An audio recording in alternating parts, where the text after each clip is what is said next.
trimestre. Euh, et on va voir qu'il y a certaines contradictions, notamment avec l'évolution des défaillances, mais on va essayer de voir tout ça, de comprendre tout cela ensemble. Et puis ensuite, à la fin, je vais vous présenter également nos prévisions à la fois de croissance du PIB au niveau mondial, et puis nos prévisions de défaillance, même si, comme l'a dit Guilherme, dans ces temps aussi plein d'incertitudes, et ça aussi, je vais mettre en avant parce qu'évidemment, il y a toujours énormément de facteurs qui peuvent expliquer certaines prévisions. On va essayer d'y voir en tout cas un peu plus clair, ou en tout cas essayer de vous aider à y voir un peu plus clair au cours des prochaines minutes. Donc tout d'abord, maintenant vous y êtes habitués, en tout cas pour ceux qui ont participé au précédent webinaire. On fait un point sur la situation de la pandémie. N'hésitez pas à zoomer sur ce graphique où nous avons essayé justement de montrer la situation. On va faire ici une photo un peu de la situation au niveau mondial avec, voilà, pour voir dans quelle zone du monde on est, à quel niveau. Et vous le voyez, s'il y a bien quelque chose qui est clair sur ces graphiques-là, notamment si on regarde les courbes vertes, c'est sur la gauche du graphique qu'on assiste donc au début à une forme de cloche et puis à une seconde vague, ce qu'on peut maintenant désormais, je pense, appeler une seconde vague, en tout cas en termes de nombre de cas, de nouveaux cas par jour, et notamment sur le pays qui nous intéresse principalement aujourd'hui, la France. Tout en haut à gauche, vous voyez la courbe des cas en France est extrêmement élevée. Alors évidemment, il ne s'agit pas de la comparer avec la première, en tout cas en termes d'ampleur, de magnitude, puisque les capacités de test à l'époque étaient extrêmement faibles, où on estimait, notamment le gouvernement britannique estimait qu'au moment de la crise, au moment du pic, on était environ à 100 000 cas, 100 000 nouveaux cas par jour.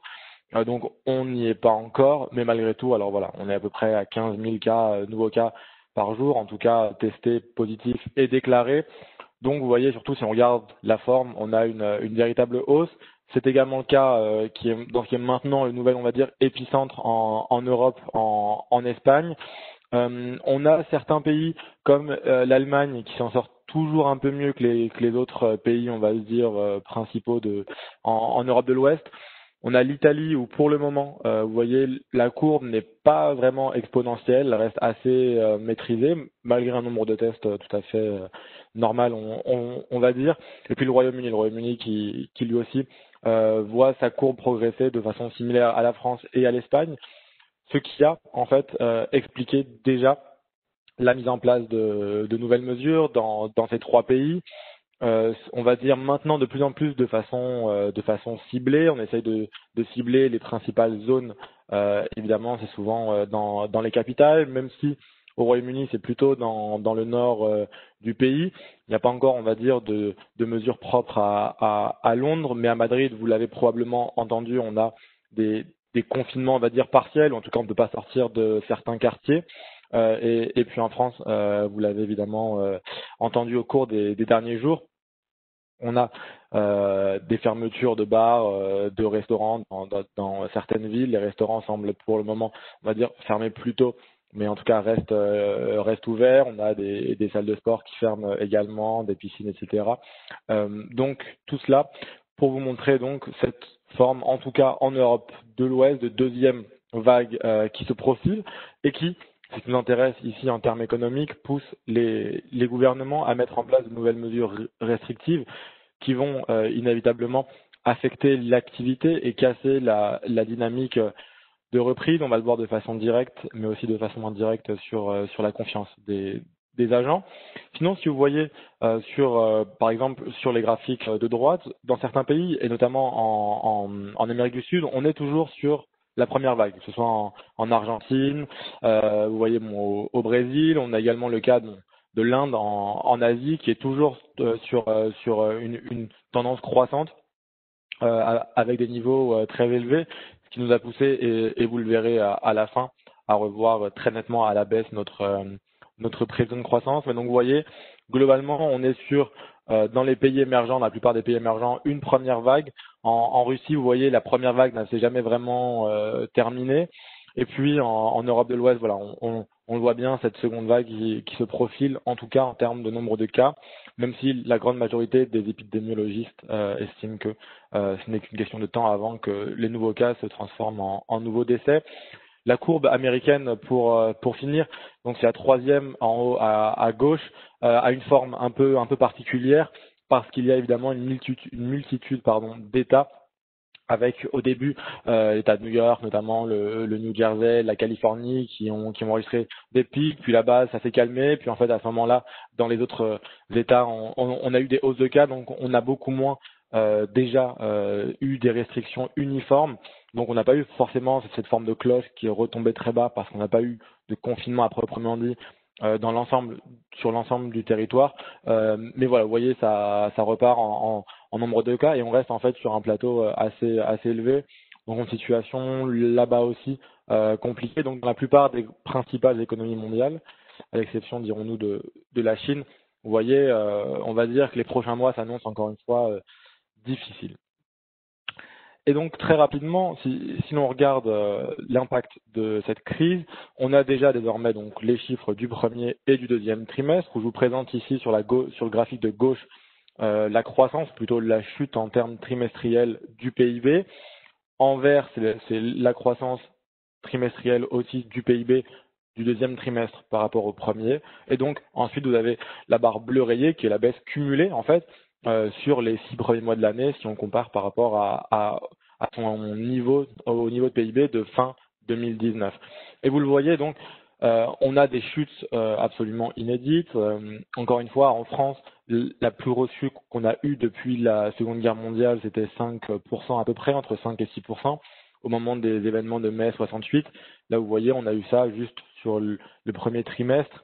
Et puis ensuite, on a eu une chute encore plus importante du PIB au deuxième trimestre, moins 14%, ce qui nous donne en tout moins 21% sur l'ensemble du premier trimestre, du semestre, pardon. C'est évidemment considérable. Et vous voyez que bon, la France est parmi les pays les plus affectés. Ce n'est pas vraiment une surprise. À des niveaux, on va dire, relativement similaires à l'Italie, au Royaume-Uni et à l'Espagne. L'Espagne qui est un peu plus affectée, ne serait-ce que par la composition de son activité. Donc l'Espagne a eu un confinement très marqué, très strict. Et puis ensuite, c'est un pays qui dépend énormément du tourisme notamment, qui en fait lui a été très affecté cet été. Ça ne nous a pas échappé, on a eu une baisse à peu près du trafic aérien de l'ordre de 80%, même si ça varie un peu selon les pays, mais c'est évidemment une chute très importante. Le pays avait beaucoup misé sur une ouverture assez tôt et une amélioration de sa situation. Et très vite, dès le mois de juillet, on va dire que même le Royaume-Uni, par exemple, a appliqué des restrictions au voyage vers l'Espagne, ce qui a pénalisé très fortement l'économie espagnole. Le Royaume-Uni, on a eu un confinement très long, en fait, qui a commencé plus tard. C'est pourquoi vous avez une barre orange qui, elle, est un peu plus petite que celle des autres, parce qu'on a commencé le confinement plus tard, autour du 24 mars. Mais finalement, il a duré beaucoup plus longtemps, ce qui explique qu'on a une barre verte qui est plus importante que ailleurs, parce qu'il a duré plus longtemps et qu'il s'est terminé selon, même si c'était plus progressif qu'en France, avec pas forcément une date précise de fin de confinement. On a eu des bars et des restaurants qui ont ouvert autour du 4 juillet et des magasins non essentiels qui ont ouvert le 15 juin. Et d'autre côté, on a les pays qui n'ont pas confiné, qui ont imposé des mesures, mais qui, on va dire, s'en sont plutôt bien sortis sur la première vague, qui sont l'Allemagne et les Pays-Bas. Vous voyez, bon, malgré tout, moins 10%, c'est évidemment énorme et considérable, mais malgré tout, voilà, ils s'en sortent un petit peu mieux, ce qui explique pourquoi la zone euro, en tout, on va dire, fait un peu mieux que la France, mais encore une fois, c'est pas une surprise dans la mesure où on a été l'un des pays les plus affectés par la crise. Sur le graphique de droite, je vous présente les indices de mobilité qui nous semblent être un indicateur intéressant, avancé, qu'on peut avoir en temps réel, où en fait on compare donc la mobilité des personnes par rapport à une période normale, qui est à peu près le mois de janvier pour tous les pays, pour toutes les capitales que vous voyez ici, en dehors de Lyon évidemment. Mais sinon, on a, vous voyez ici en fait, donc une chute du trafic trafic oui, donc du nombre de personnes qui bougeaient, qui ont demandé des itinéraires sur Citymapper. Et en même temps ensuite, on a vu, vous voyez, en France en fait, c'est ça qui est intéressant sur ce graphique, une très forte progression, notamment à partir du 11 mai, en fait, contrairement à d'autres pays où ça a été beaucoup plus progressif. Après, on a eu une chute au moment des vacances de juillet-août parce que les Français se sont déplacés, bon, surtout en France et puis certains à l'international, avant de repartir de façon très importante, même si on peut le voir sur les dernières semaines, sur les derniers jours, voilà, dernières semaines de septembre. Sur Paris, on peut voir déjà une certaine inflexion après avoir atteint un niveau très important début septembre, ce qui nous laisse évidemment anticiper, notamment avec la fermeture des bars et des salles de sport, on va dire un tassement de cette courbe verte à Paris.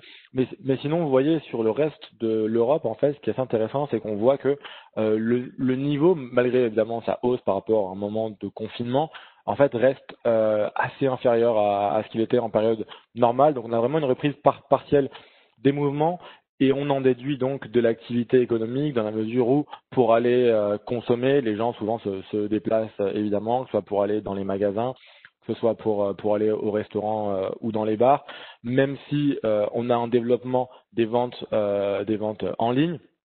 Malgré tout, on pense que le niveau de déplacement, on va dire, de mobilité des personnes est quand même un indicateur assez intéressant de l'activité. Donc vous voyez, on a une reprise assez importante en fait de la mobilité en France. On a vu en juin-juillet un certain élan d'enthousiasme, notamment avec le nombre de cas qui restait faible malgré les mouvements de population.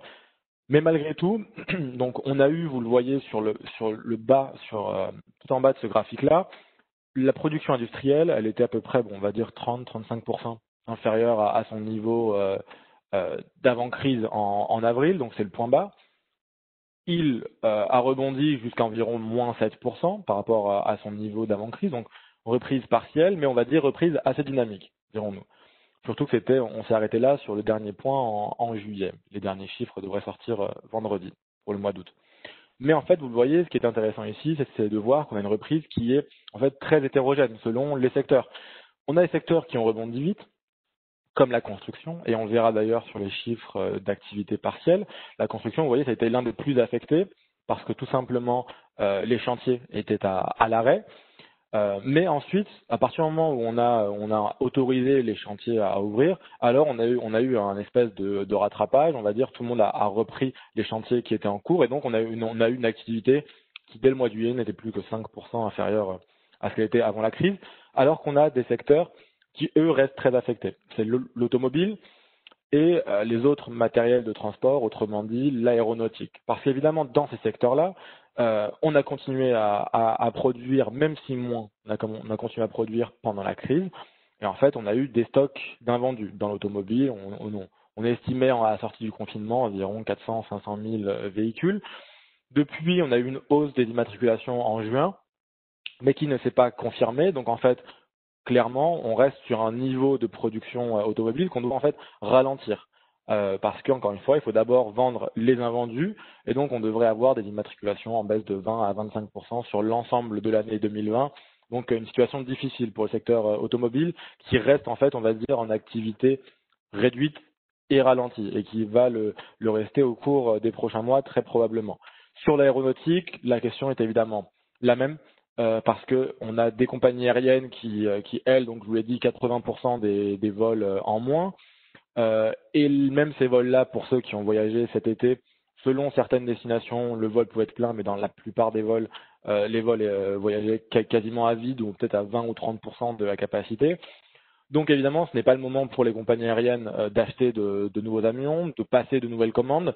Et donc il s'agit pour notamment Airbus de lisser en fait la production afin de, là pour l'instant ils ont des nouvelles commandes qui pour certaines peuvent être annulées, mais souvent les conditions sont assez difficiles, donc souvent on va plutôt reporter les échéances. Mais malgré tout, pour Airbus, le but c'est de lisser la production afin de ne pas continuer à produire pour après en fait ne plus pouvoir rien produire puisqu'on n'a pas eu de nouvelles commandes en 2020. Donc le but là encore une fois c'est de lisser ça.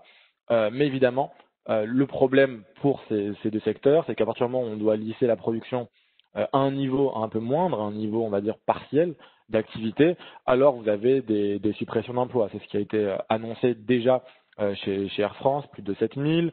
On a Airbus également, quasiment 6000 emplois supprimés en France, mais 15 000 au niveau européen. On a également Daher. Dans l'automobile, on a Renault qui a annoncé également des suppressions de postes, Valeo, alors même que pour l'instant, au niveau français, on n'a pas encore de véritable augmentation du chômage. Déjà parce que le chômage, c'est un ratio entre les personnes donc qui n'ont pas d'emploi et en même temps qui cherchent un emploi. Et la question, c'est que beaucoup de personnes en temps de crise en fait arrêtent de chercher un emploi. Donc, ce qui veut dire que pour l'instant, on a un taux de chômage qui est un peu biaisé à la baisse, puisqu'on n'a pas toutes les personnes qui sont sans emploi. Et en même temps, pour le moment, on a surtout un frein des nouvelles embauches. On n'a pas forcément renouvelé des CDD, pas forcément repris des intérims. Mais on va dire que pour le moment, il y a encore peu de licenciements.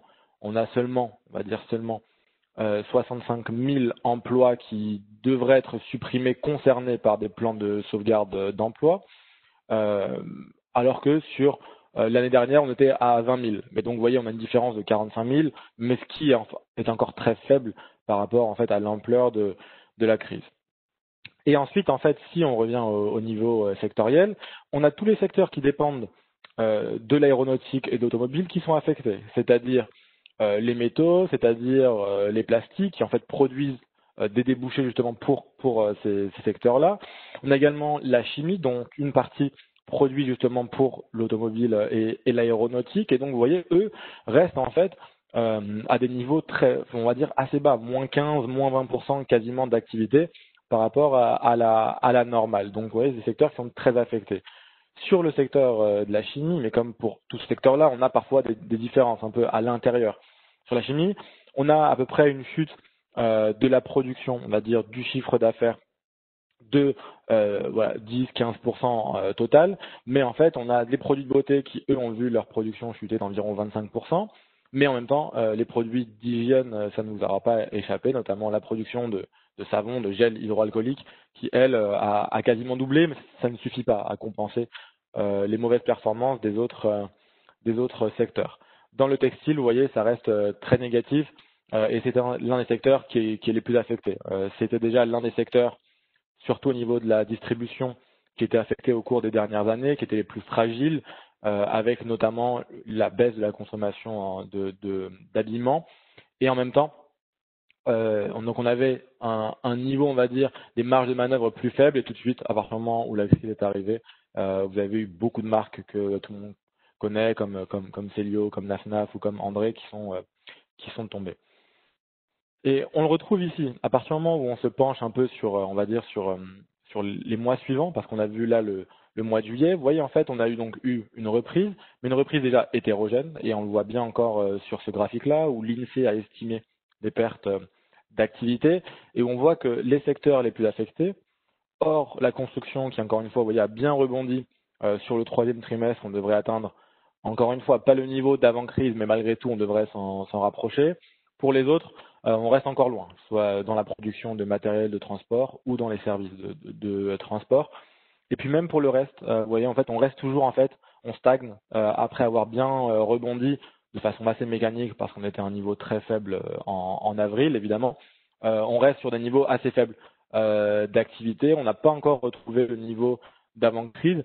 Et ça, on le voit encore mieux sur le secteur de droite où on voit en fait très bien cette courbe qui monte vite et qui ensuite en fait stagne un peu sur juillet-août, alors même que encore une fois on n'avait pas forcément et vous allez voir d'ailleurs sur les perspectives d'entreprise, on était quand même sur on va dire un certain enthousiasme sur la situation sanitaire française. On avait un gouvernement qui annonçait que on allait vivre avec le virus quoi qu'il arrive, qu'on était préparé, que cette fois on ne ferait pas de confinement, que voilà, que cette fois serait différent.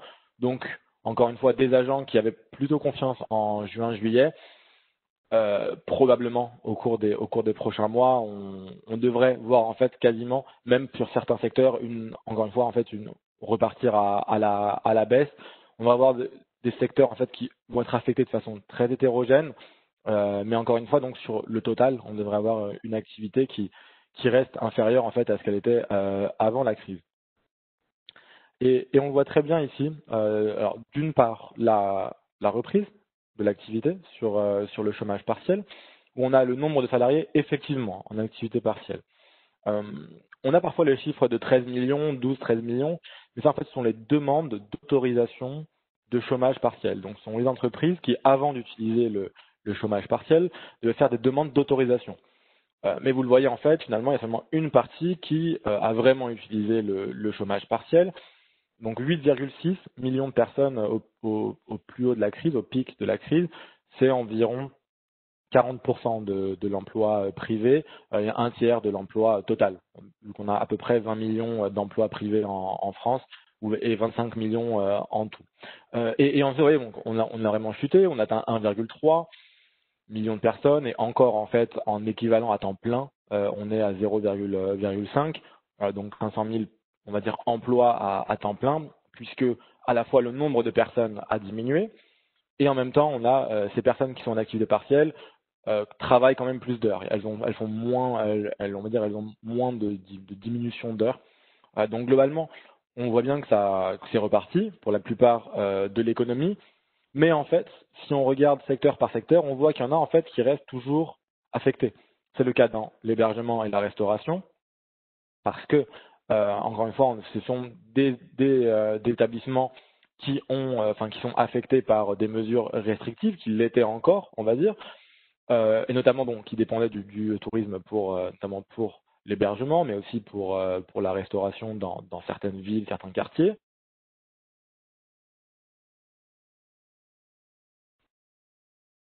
Le secteur le plus affecté, on a quand même encore en août, alors même qu'on était au pic de la reprise, dirons-nous, une personne sur 5 qui était en activité partielle. Et vous voyez en fait très vite, si on regarde en bas du graphique, on retrouve la construction, qui était parmi les secteurs les plus affectés en avril, puisque encore une fois, les chantiers étaient fermés. Et malgré tout, vous voyez, en août, on était à 2% seulement. Donc, on voit bien sur ces chiffres d'activité partielle également en fait cette distinction entre secteurs. Mais globalement, donc, une économie qui était repartie en août, et on va voir en fait que le fait que les secteurs les plus affectés, bon, soit l'hébergement et la restauration, mais surtout les matériels de transport maintenant, en fait, ça a particulièrement affecté les exportations françaises. Parce que c'est ce qu'on voit ici.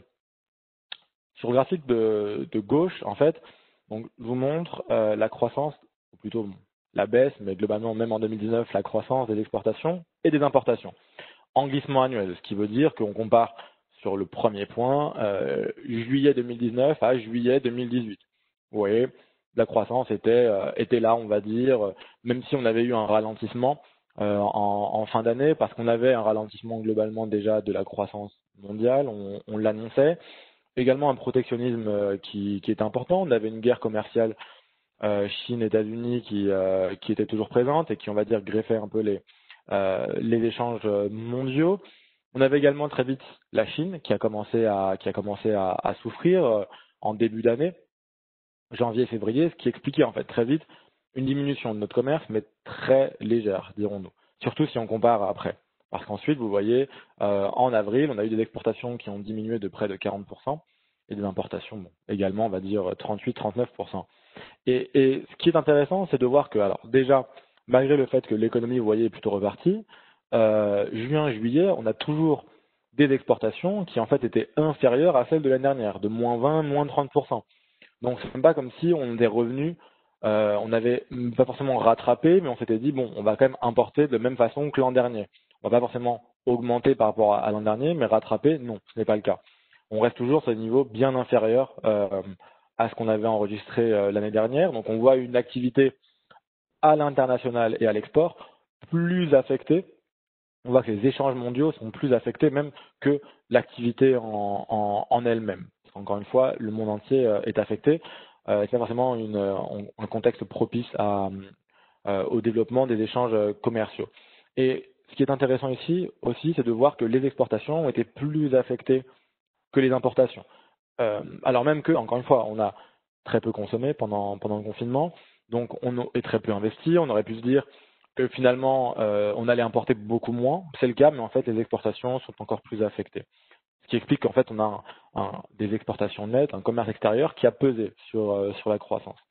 Et ça s'explique en fait principalement par la composition de notre commerce extérieur. En effet, il dépend beaucoup. c'est notre gros point fort de l'aéronautique. Et l'aéronautique, en temps normal, en temps de crise, c'est quelque chose d'assez stable. Déjà parce qu'on a des, des nouvelles commandes plutôt de long terme, et puis parce que de toute façon, le tourisme était quand même, et l'activité des compagnies aériennes était toujours en hausse. C'était quelque chose qui en fait dépendait assez peu de la conjoncture. Et cette fois, pas de chance pour le commerce français, c'est le secteur probablement le plus affecté au niveau mondial, ou l'un des plus affectés.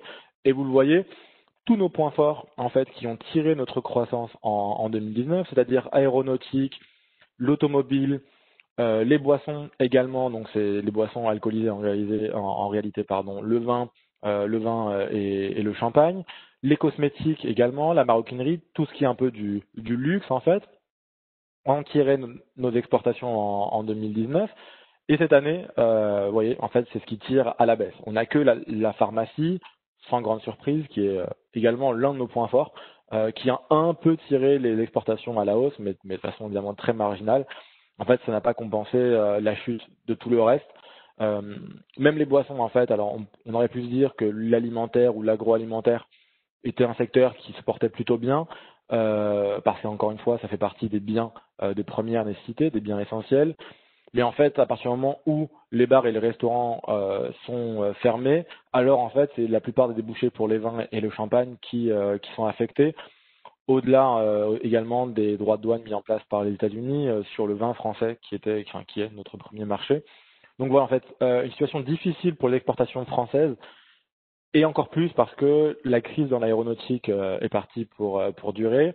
Dans l'automobile également, même si encore une fois, peut-être un peu moins que pour l'aéronautique, étant donné qu'on ne voit pas forcément comment le tourisme et les flux aériens vont repartir au cours des prochains mois. Donc on ne prévoit pas forcément un fort rebond des exportations françaises. Certains secteurs pourraient s'en sortir un peu mieux que d'autres. Le fort est affecté et le sera durablement. Même sur le mois de juillet, dans l'aéronautique, on est toujours à moins 40% d'exportation par rapport à l'année dernière. Donc vous voyez, on va dire que les perspectives pour le commerce français ne sont pas très favorables.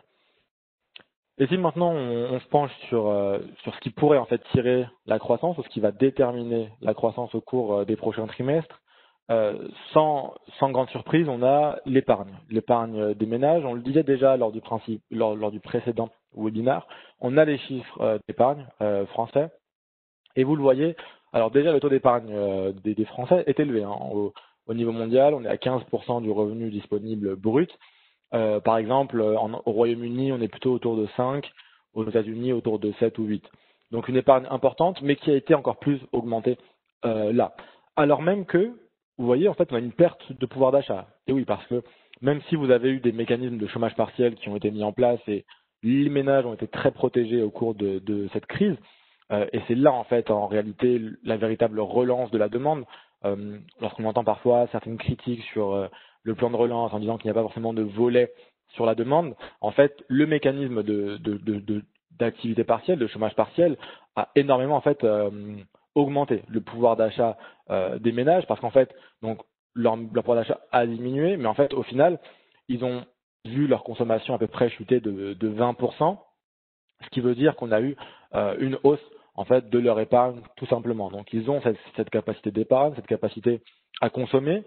Maintenant, au moment de la crise, on est passé à 27% environ du revenu disponible brut, donc c'est évidemment considérable, c'est inédit.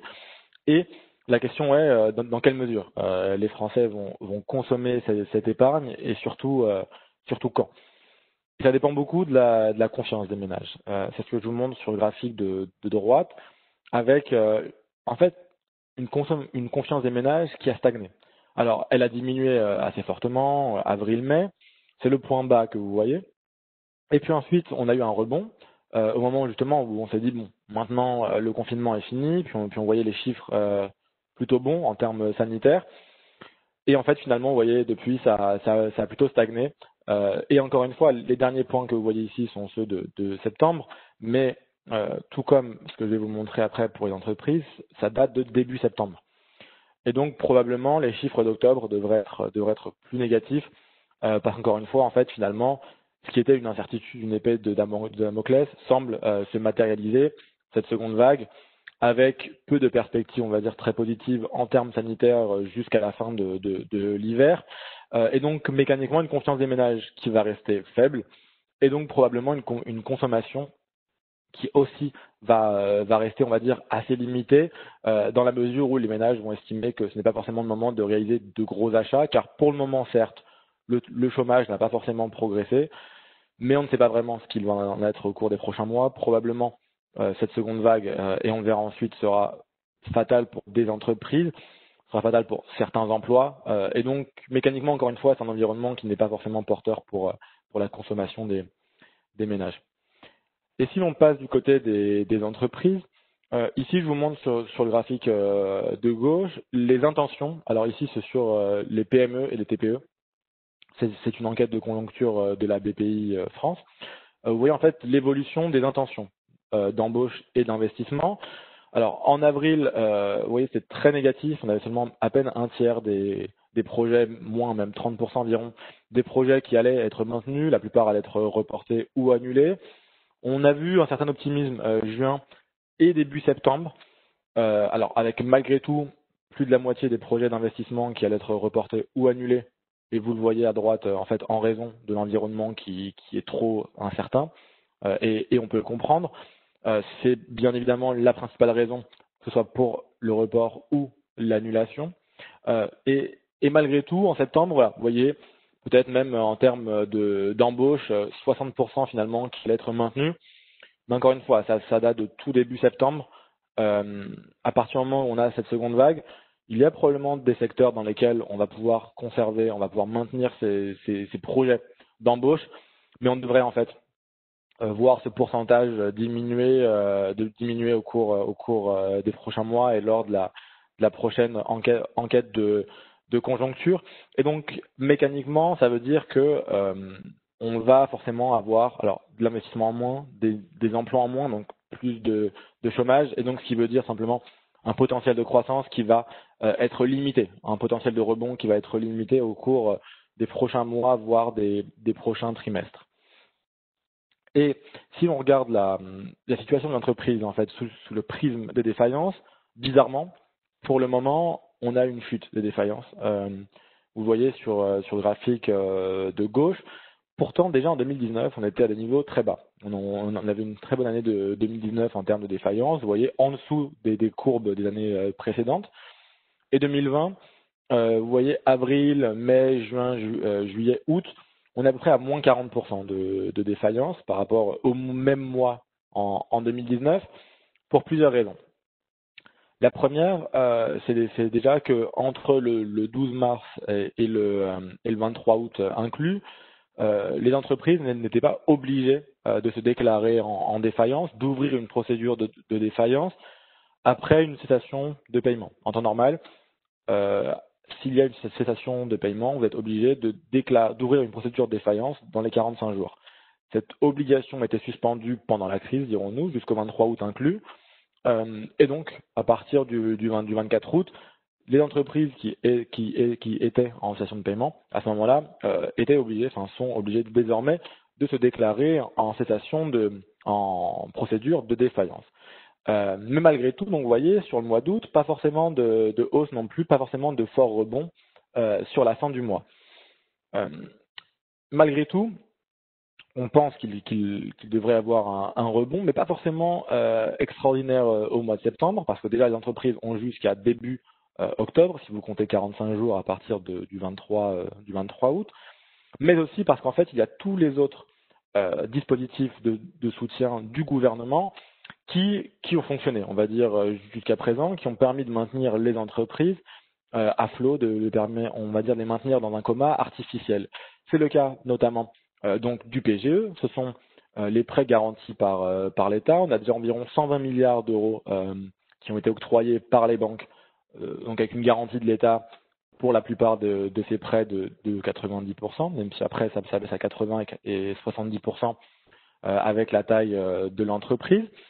On a également des reports d'échéances sociales et d'échéances fiscales, en plus du chômage partiel que j'ai évoqué, qui a permis en fait, on va dire, de diminuer les tensions sur la trésorerie des entreprises. Et la question, c'est évidemment, Jusqu'à quand les entreprises peuvent tenir comme cela? Et d'après certains retours, notamment des tribunaux de commerce, beaucoup d'entreprises, même celles qui se disent je ne serai pas forcément en mesure de rembourser les échéances sociales et fiscales une fois que la période de grâce sera passée, elles se disent que peut-être il y aura finalement en fait une exemption, une exonération de ces taxes, que le gouvernement en fait va se dire qu'en période de crise, il n'est pas prêt à lâcher les entreprises. Et donc, on a d'une part ces dispositifs qui sont objectifs, qui ont aidé, mais en fait, même pour les entreprises qui savent qu'à terme, en fait, elles ne pourront pas rembourser, elles attendent. Elles attendent de voir, tout le monde attend de voir. Et donc, on se dit, il y a peut-être une chance pour que, de un déjà, donc ces reports de charges soient finalement des exonérations de charges. Et également, il y a la question des PGE. Les PGE ou certaines entreprises, alors déjà se disent que peut-être ça va être transformé en quasi-fonds propres. En fait, ça va être transformé en prêt participatif, donc en quasi-fonds propres. Ou sinon, parce que c'est ce que va proposer l'État, c'est de rembourser entre 1 et 5 ans. On va pouvoir choisir jusqu'en mars donc, en combien de temps on va rembourser le PGE. Et d'une part, le PGE, en fait, pour 53% des entreprises, pour les PME et TPE, a été juste pris, en fait, comme une trésorerie au cas où, mais n'a pas encore été utilisé.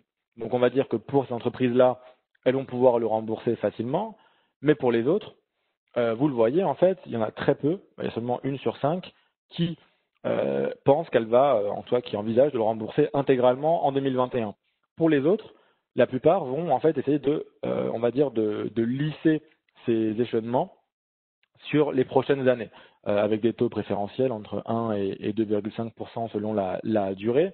Et donc, vous voyez, en fait, on a des mesures qui ont été là pour aider les entreprises et qui, en même temps, en fait, le gouvernement, afin d'éviter, on va dire, une fin abrupte de ces dispositifs et un moment où tout le monde va devoir rembourser, et donc là où les entreprises qui ne sont pas forcément en bonne santé vont tomber, en fait, on va prolonger ça, ce qui explique que pour le moment, on n'a pas forcément une hausse et qu'on peut avoir une hausse, probablement un rebond des défaillances au quatrième trimestre malgré tout, et encore plus dans ce contexte de seconde vague, et également après en début d'année 2021, mais qui en fait pourrait même être lissé un peu plus avec des défaillances qui vont arriver ensuite au compte-gouttes, parce que encore une fois, en fait, on va dire débrancher progressivement les entreprises.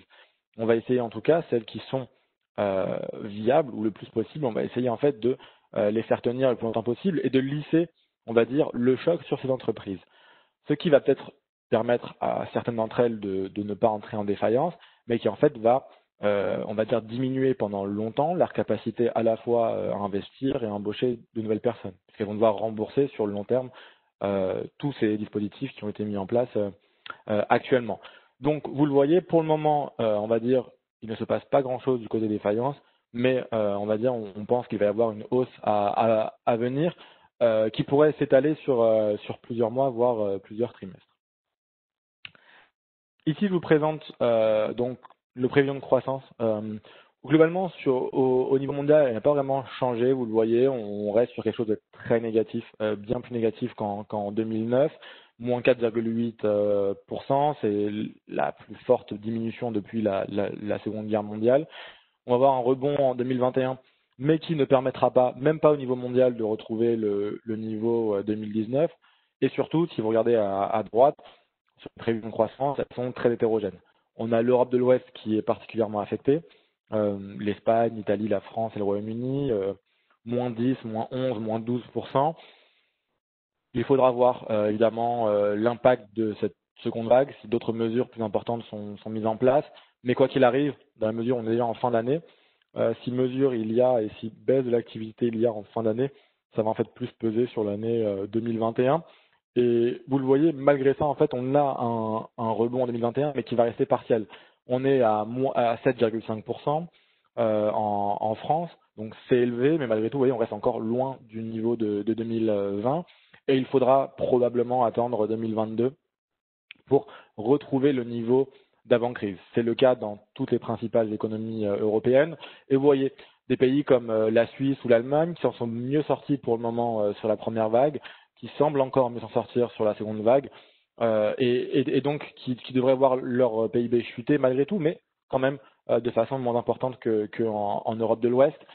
C'est également le cas pour États-Unis, par exemple. Encore une fois, à partir du moment où le pays n'a pas été confiné complètement, on a une chute de l'activité, mais pas de façon comparable à l'Europe de l'Ouest. Et on a l'Inde, vous voyez, moins 8%, l'un des pays les plus affectés au niveau mondial. Et puis la Chine, qui devrait finalement s'en sortir plutôt bien cette année, avec une croissance plutôt positive, on va dire à peu près, parce qu'encore une fois, il semblerait que le pays arrive à plutôt bien gérer cette crise, en tout cas d'après les chiffres officiels, mais quoi qu'il arrive, il ne semble pas qu'il y ait en tout cas de vagues là-bas.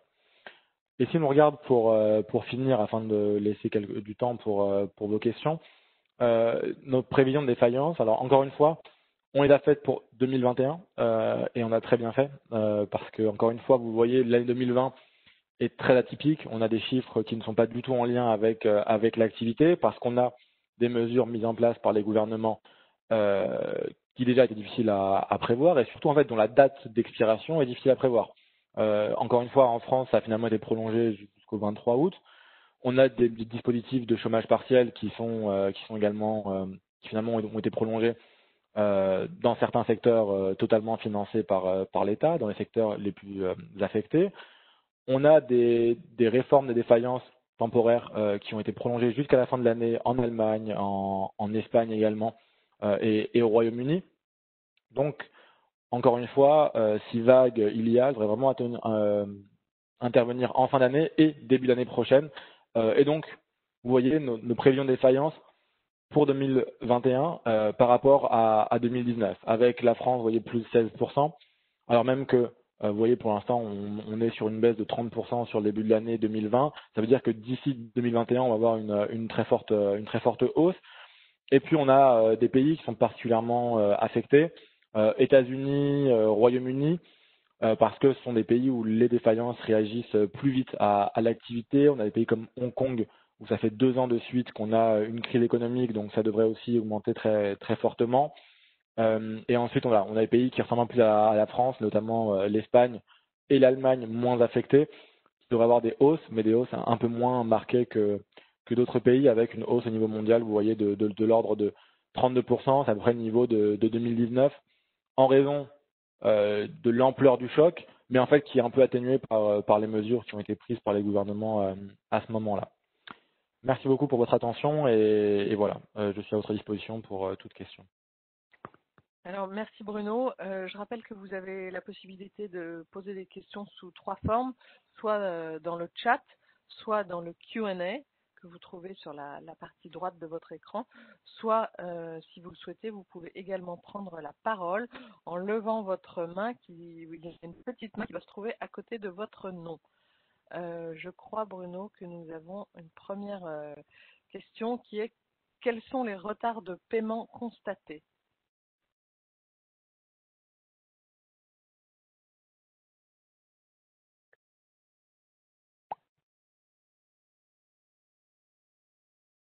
Alors, des PME et TPE, celles que j'ai évoquées précédemment, en fait, on va dire les délais de paiement qui ont diminué, en fait, qui ont diminué au premier et deuxième trimestre et qui en fait là sont repartis à la hausse. En fait, ce qui se passe, notamment en temps de crise, c'est que souvent, on va dire, les clients demandent aux entreprises, en fait, leur laissent moins de marge de manœuvre au niveau des retards des délais de paiement, et donc en fait demandent aux entreprises de les payer, de les rembourser vite. Et donc en fait sont moins flexibles. Donc on a, c'est assez courant en temps de crise, de façon assez peut-être contre-intuitive parfois dirons-nous, une baisse des délais de paiement. Et en fait, et finalement, voilà, là on retrouve un scénario plus normal. Mais encore une fois, c'est l'enquête de conjoncture PME, TPE de la BPI à titre personnel. Sinon, on n'a pas de données de retard de paiement, seulement de défaillance. Ok, on a 2 questions sur la Chine. La première est: quid des prévisions évolution des défaillances pour la Chine? Et la deuxième, c'est: prévoit-on des défaillances d'entreprises en Chine, notamment après le Nouvel An chinois? Alors, on n'a pas de données de défaillance Chine, on n'a pas de données de défaillance officielles, et donc c'est pourquoi en fait on ne fait pas de prévision. Évidemment, quand vous voyez là l'éventail des pays disponibles dans les prévisions de défaillance, évidemment il manque la Chine et on aurait adoré pouvoir en faire. Malgré tout, voilà, ce n'est pas possible en raison encore une fois du manque de données. Tous les pays que vous ne voyez pas là sur cette liste-là, sur ces derniers graphiques, c'est parce on n'a pas de données de défaillance, en tout cas on n'y a pas accès, et donc mécaniquement on peut pas faire de prévision de défaillance. Malgré tout, évidemment, encore une fois, on a affaire à une crise qui est absolument d'une ampleur inédite. On a une chute du commerce mondial, en fait, avec encore une fois la Chine en elle-même, vous voyez, s'en sort plutôt bien si on regarde les prévisions de croissance. Alors 1% de croissance sur 2020, c'est évidemment très faible pour un pays comme la Chine qui prévoyait plutôt 6% de croissance. Mais malgré tout, encore une fois, elle s'en sort un peu mieux que les autres dans la mesure où elle semble bien maîtriser cette pandémie depuis en tout cas le mois d'avril-mai. Malgré tout, encore une fois, à partir du moment où l'économie mondiale ralentit à ce point-là et que la Chine évidemment dépend beaucoup de ses exportations et donc de comment vont ses principaux clients. Ses principaux clients, ce sont tous les pays développés, c'est l'Europe, c'est les États-Unis. À partir du moment où ces pays-là voient en fait leur demande chuter, leur consommation chuter, ça veut dire que la demande adressée à la Chine diminue aussi. Et donc, mécaniquement, on a des entreprises qui vont être affectées, qui vont voir leur demande adressée diminuer. Et mécaniquement, on peut évidemment prévoir des défaillances en Chine après le Nouvel An et puis même un peu plus loin après. Ok, merci Bruno. Une question sur la faillite au niveau de l'État. Comment l'État français va pouvoir supporter et rembourser les dettes? Est-ce qu'il y a du coup un risque que l'État fasse faillite? On va dire que le risque pour le moment est extrêmement faible. D'ailleurs, ça se voit sur les taux d'intérêt en fait. À un moment, notamment au moment de la crise, au moment on va dire du pic, mars, etc. Lorsqu'on avait les débats au niveau européen sur le plan, on va dire, de relance, sur le plan d'aide, notamment à l'Italie, il y avait des doutes sur la capacité de l'État italien, on va dire, à lever des fonds et ensuite à rembourser cette dette.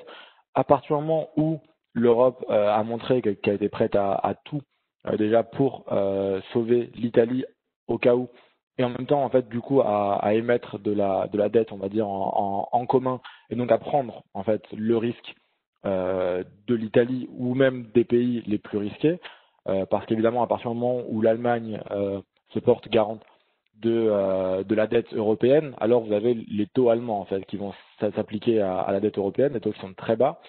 Donc, pour le moment, on va dire, et ça s'est reflété encore une fois sur le taux d'intérêt d'État italien, qui était le plus risqué à un moment. En fait, il a chuté. Et désormais, ce n'est plus vraiment la première question. Sur l'État français, la question se pose encore moins à court terme, dans la mesure où depuis le début de la crise, les taux sont vraiment au niveau de zéro, quasiment. Parce que les taux d'intérêt globalement sont très bas et en fait ensuite déjà vous empruntez sur une certaine partie au niveau européen et puis après vous empruntez sur le long terme et il n'y a pas vraiment de question en fait pour le moment en tout cas au niveau de cette crise sur la capacité de l'État français à rembourser. En revanche, ce qui est vrai, c'est dans quelle mesure en fait les efforts qui vont devoir être faits à moyen terme vont affecter la croissance. Parce que pour le moment, on est en mode crise, donc on ne réfléchit pas. En tout cas, on aide les secteurs qu'il faut aider. On ne regarde pas forcément les milliards que l'on va dépenser. C'est probablement, en tout cas pour le moment, et vous le voyez, sur la situation des ménages et des entreprises, ils s'en sortent formidablement bien par rapport, encore une fois, à la chute de l'activité. Ça, c'est grâce aux mécanismes mis en place par l'État français, mais qui ressemblent énormément à ceux mis en place par l'État britannique, par l'État espagnol, etc., l'État allemand. La plupart des principales économies, on va dire, mondiales ont mis en place, et surtout en Europe, des mesures similaires de soutien très fort. Mais à un moment, Évidemment, il s'agira de regarder le niveau de la dette une fois qu'on sera sorti de cette crise. Et à ce moment-là, il faudra probablement, on va devoir serrer la ceinture, mettre en place des mesures, on va dire, d'austérité qui prendront peut-être pas ce nom-là, mais quoi qu'il arrive, c'est-à-dire que le gouvernement s'est engagé à ne pas augmenter les impôts à court terme, et probablement ce sera pas le cas. Mais évidemment, à moyen terme, il s'agira, comme après la crise de 2008-2009, en fait, de trouver un moyen de faire diminuer la dette de façon peut-être plus durable, mais quoi qu'il arrive, à un moment, il faudra le repayer. Ou en tout cas, on va dire essayer de retrouver une situation de dette un peu plus, d'endettement un peu plus favorable et durable. Donc, c'est plutôt sur le moyen long terme en fait que l'endettement actuel que l'on voit pose question et va encore une fois affecter la croissance. Ok, merci Bruno. Une question sur ton graphique euh, qui est à l'écran. Sur les défaillances. Ouais, sur les défaillances, on parle de 16% en France d'ici 2021. Est-ce que ça prend en compte la deuxième vague? Alors oui, en fait, alors ça prend en compte une deuxième vague, mais où il n'y a pas de confinement généralisé. Ça prend en compte la deuxième vague où on a voilà des mesures en fait qui sont présentes, qui ciblent certains secteurs, qui limitent on va dire certaines activités.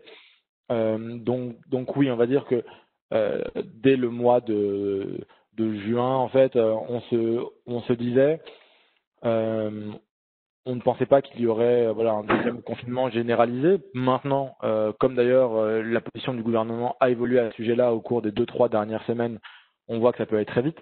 Au Royaume-Uni, c'était il y a 3 semaines à peu près, un mois, où le gouvernement est passé d'une communication où il disait non, il n'y aura pas de deuxième confinement, et puis à un moment on dit on ne peut rien écarter si la situation sanitaire l'exige.